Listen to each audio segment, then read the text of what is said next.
নমস্কার বন্ধুরা, আমি শিল্পী ইউনিক শিল্পীস কিচেনে তোমাদের সবাইকে স্বাগত। তো চলে আসলাম আজকে নতুন একটা রেসিপি নিয়ে। তো আজকে আমরা করব হচ্ছে পালক পনির, শীতকালের পালং শাক। তো একটু পালক পনির না খেলে হয়। তো চলো আজকে রেসিপিটি শুরু করা যাক। তো দেখো, আমি প্রথমে এখানে 2 আটি পালং শাক নিয়ে নিয়েছি।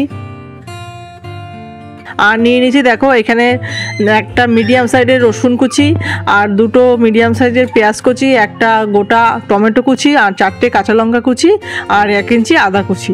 আর এখানে নিয়ে নিয়েছি 250 গ্রাম পনির। তো এগুলোকে আমি কেটে নিচ্ছি ছোটো ছোটো কিউব করে নিয়ে। পনিরগুলো কাটা হোক, তারপরে আমি রেসিপিটি দেখাচ্ছি।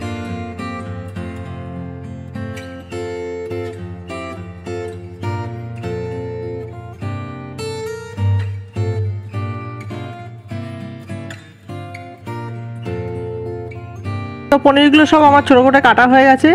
আর এদিকে দেখো, আমি একটা কড়াই নিয়ে নিয়েছি। কড়াইয়ের মধ্যে কিছুটা জল দিয়ে নিলাম। জলের মধ্যে একটু নুন দিয়ে নিয়েছি। এবার পালং শাকগুলো যে আমি ভালো করে বেছে ধুয়ে রেখেছিলাম, সেই পালং শাকগুলো এর মধ্যে আমি দিয়ে দিচ্ছি। প্রায় 1 থেকে 1.5 মিনিট আমি পালং শাকটাকে একটু সেদ্ধ করে নেব। তো একটু নুন দিয়ে দিচ্ছি পালং শাকের উপরে। এবার পালং শাকটাকে আমি সেদ্ধ বসিয়ে দিলাম।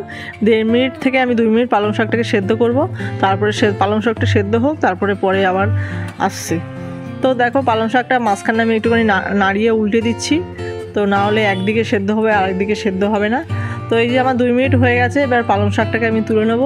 তো চলো পালং শাকটাকে তুলে নিই।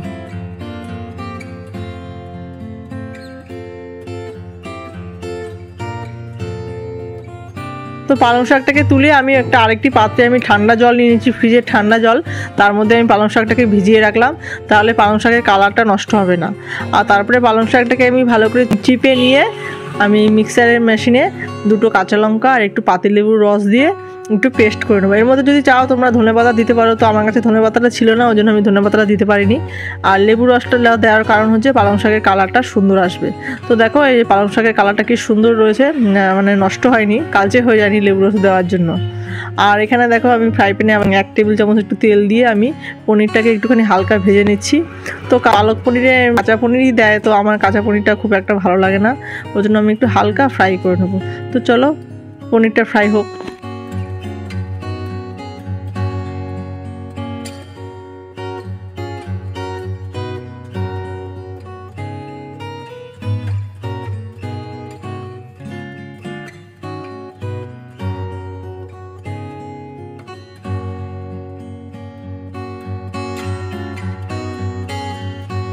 তো পনিরটা আমার ভাজা হয়ে গেছে। এবার আমি কড়াইতে 2 টেবিল চামচ সাদা তেল দিয়ে দিলাম। তার মধ্যে আমি জিরে আর শুকনো লঙ্কা ফোড়ন দিয়েছি। জিরে শুকনো লঙ্কাটা একটু লাল লাল হয়ে গেছে। তার মধ্যে আমি রসুন কুচিটা দিয়ে দিয়েছি। আর রসুন কুচিটা একটু ভাজা হয়ে তারপরে আমি দিয়ে দিলাম পেঁয়াজ কুচি আর লঙ্কা কুচি। তো আর এর মধ্যে দিয়ে দেবো আদা কুচি। সবগুলো একবারে দিয়ে আমি ভালো করে ভেজে নেব। এই যে আদা কুচিটাও আমি দিয়ে দিলাম। এবার একটুখানি লাল লাল করে ভেজে নেব।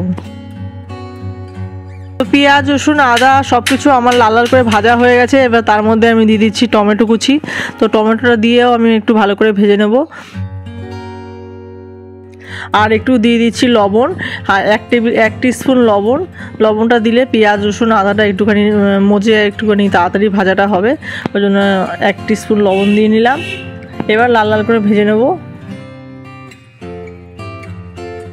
তো লাল লাল করে ভাজা হয়ে গেছে। এবার এর মধ্যে আমি অ্যাড করে দিচ্ছি 1/2 টেবিল স্পুন জিরের গুঁড়ো, 1/2 টেবিল স্পুন ধনের গুঁড়ো, 1/2 টেবিল স্পুন লঙ্কার গুঁড়ো, আর দিয়ে দিচ্ছি 1 টিস্পুন গরম মশলা গুঁড়ো, আর অ্যাড করছি 1 টিস্পুন হলুদ গুঁড়ো। তো সব মশলা দিয়ে একবারে আমি ভালো করে কষিয়ে নেব। তো যতক্ষণ না তেল ছাড়ছে আমি মশলাটাকে কষিয়ে নেব। তো কষানো হয়ে গেলে তারপরে আমি যে পালং শাকের পেস্টটা করে রেখেছিলাম সেটা দিয়ে দেবো। আর এখানে অ্যাড করছি 1 টিস্পুন চিনি। সব মশলা আমার দেওয়া হয়ে গেছে এবং ভালো করে কষে গেছে। দেখো কড়াই থেকে তেল ছেড়ে দিয়েছে। এবার এর মধ্যে আমি পালং শাকের পেস্টটা দিয়ে দেবো। তো দেখো পালং শাকের পেস্টটা দিয়ে দিচ্ছি।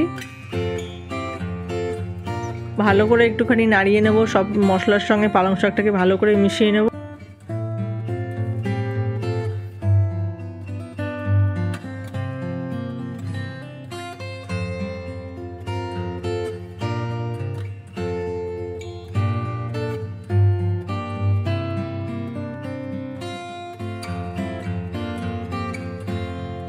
পালং শাকের সঙ্গে সব মশলা আমার মেশানো হয়ে গেছে। এবার পালং শাকের বাটিতে, মিক্সার মেশিনের বাটিতে যে ছিল তার মধ্যে একটু জল দিয়ে ধুয়ে আমি এর মধ্যে দিয়ে দিলাম, আর একটুখানি স্বাদ মতো নুন দিয়ে নিচ্ছি।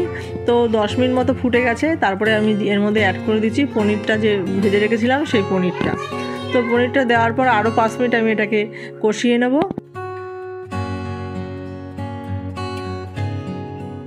10 মিনিট হয়ে গেছে। এবার দেখো কয়েকটি তড়কা প্যানে আমি 1 টেবিল স্পুন সর্ষের তেল দিয়ে দিয়েছি, তার মধ্যে একটু জিরে ফোড়ন আর 2টো রসুন থেতো করে ফোড়ন দিয়েছি, আর 1 টিস্পুন লঙ্কার গুঁড়ো দিয়ে যে পালং পনির করেছি তার উপরে আমি এটা দিয়ে দিচ্ছি। এটা দিলে খুব সুন্দর স্বাদ আসবে এবং গন্ধও খুব ভালো হবে। তো হয়ে গেল আমার পালং পনির। এবার 5 মিনিট স্ট্যান্ডিং টাইমে রেখে গরম গরম রুটি পরোটা নানের সঙ্গে পরিবেশন করো পালক পনির। তো চলো আজকে আমার পালক পনিরটা কেমন হয়েছে তোমরা সবাই কমেন্ট করে জানাবে। আর যদি ভিডিওটা ভালো লেগে থাকে please like comment share and subscribe করে দেবে। আর চ্যানেলের নতুন বন্ধু হয়ে থাকলে চ্যানেলটিকে সাবস্ক্রাইব করে চ্যানেলটির পাশে থাকবে। তো চলো দেখা হচ্ছে পরবর্তী কোনো রেসিপি নিয়ে। টাটা।